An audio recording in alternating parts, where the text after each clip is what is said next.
Hello, bachcho. Let's read out the questions.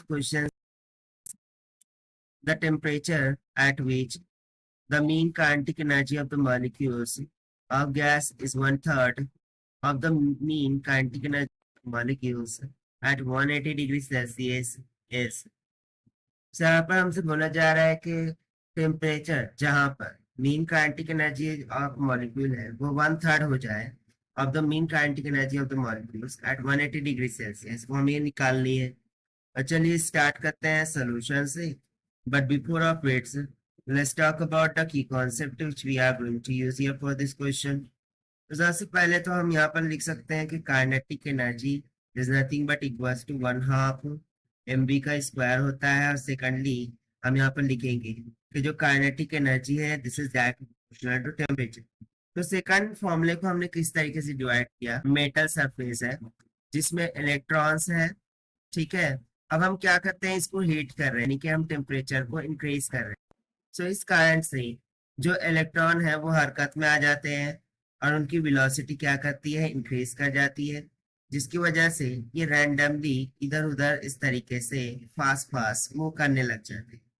सो चूंकि kinetic energy ये v² का directly proportional में है, सो चूंकि स्पीड बढ़ी है तो काइनेटिक एनर्जी क्या हो जाएंगी, बढ़ जाएंगी। और इस वजह से हमें एक रिलेशन मिल जाता है कि kinetic energy is directly proportional to temperature. ये टेम्परेचर इंक्रीज हो रहा है, काइनेटिक एनर्जी इंक्रीज हो रही है, टेम्परेचर डिक्रीज होगा तो काइनेटिक एनर्जी डिक्रीज होगी। So now the kinetic energy of the gas is directly proportional to temperature. ये तो रिलेशन हमें पता है। अब क्योंकि यहाँ पर दो सिचुएशंस हमें दे रखी है, सो दोनों सिचुएशन के लिए हम अप्लाई कर देंगे formula, that is k1/k2 this must be equals to t1 divided by t2। तो चलिए हम वैल्यू को सब्स्टिट्यूट करते हैं। सो फर्स्ट केस के लिए हम मान लेते हैं कि काइनेटिक एनर्जी कितनी है, k के बराबर, और सेकंड केस में 1/3 हो रही है, यानी k2 is equals to k divided by 3 हो जाएगा। तो चलिए फिर इसको हम सब्स्टिट्यूट करते हैं, k1 is k divided by k2 is k divided by 3, that will be equals to, अब T1 टेम्परेचर वो कितना है, हमें 180 डिग्री सेल्सियस में दिया है। सो केल्विन में कन्वर्ट करने के लिए 273 से एडिशन करना होगा और डिवाइड बाय T2 तो हमें कैलकुलेट करना है। सर k से k कैंसल, 3 न्यूमरेटर में चला जाएगा, सो 3 इज इक्वल्स टू, एडिशन कर दीजिए, 453 मिल जाएगा डिवाइडेड बाय T2।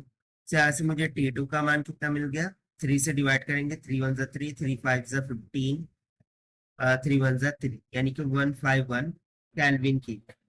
बट चूंकि हमें इसे डिग्री सेल्सियस में निकालना होगा, तो यहाँ से हम T2 इज इक्वल्स टू निकाल लेंगे, 151 में से 273 को सब्सट्रैक्ट कर देंगे, so will get T2 is equals to negative of 122 degree Celsius.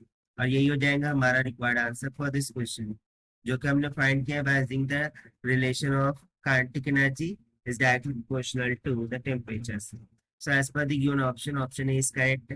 So this is the required solution. I hope you understand it well. Best of luck. Thank you.